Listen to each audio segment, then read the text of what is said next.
This video teaches the sixth and final stage of classical argument, the peroration. The word peroration means the concluding part of a speech, typically intended to inspire enthusiasm in the audience. And inspiration is the order of the day. Give it some energy. How? One good strategy is to go through your paper and find the material you're most passionate about and restate it more forcefully. The peroration is also a place for a call to action. Don't let your audience treat this as a mere academic argument. Make them move. There are no templates for perorations because they're each one of a kind. It's your last chance to tell your readers about what you want them to think or do. Don't leave anything on the table. Use up all that confetti that you've been storing up. Here are two hallmarks of a peroration. One, it's a short paragraph but longer than the proposition. Two, the tone is more passionate than the proposition. There's a lot of appeal to pathos. There are appeals to logos and ethos too, but not as strong as the appeal to pathos. Here's a sample peroration, this from my school uniform paper.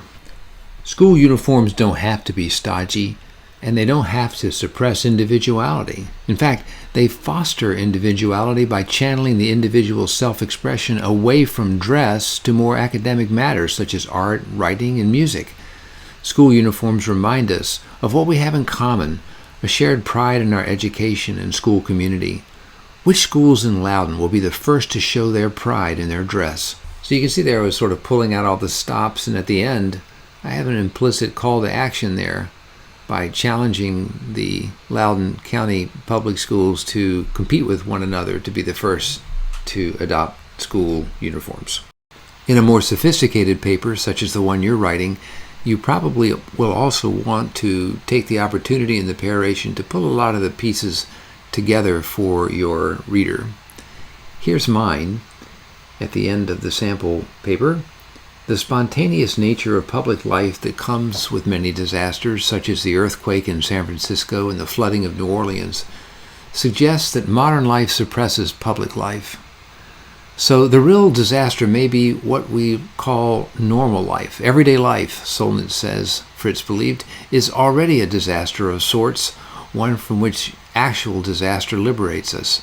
Fritz himself claimed that the traditional contrast between normal and disaster ignores a historically consistent and continually growing body of political and social analysis that points to the failure of modern societies to fulfill an individual's basic human needs for community identity.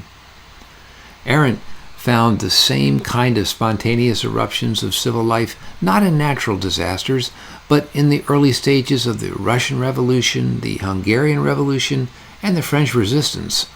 Thankfully, the public realm often shows up unexpectedly, not just after natural disasters, but in the epochs of petrification and foreordained doom, as Arendt puts it.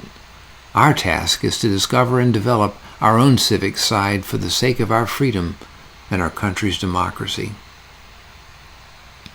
So there I've got a pathos appeal, particularly at the end there with that call to action to discover and develop our civic side. And I also have some short quotes with an appeal to logos and pathos and ethos as well, because ethos, of course, is an appeal to authority. So you don't have to have many quotes in your peroration, but it can be effective. That's it. Thank you for watching this video on peroration, the final one in this series of the 6 stages of classical argument.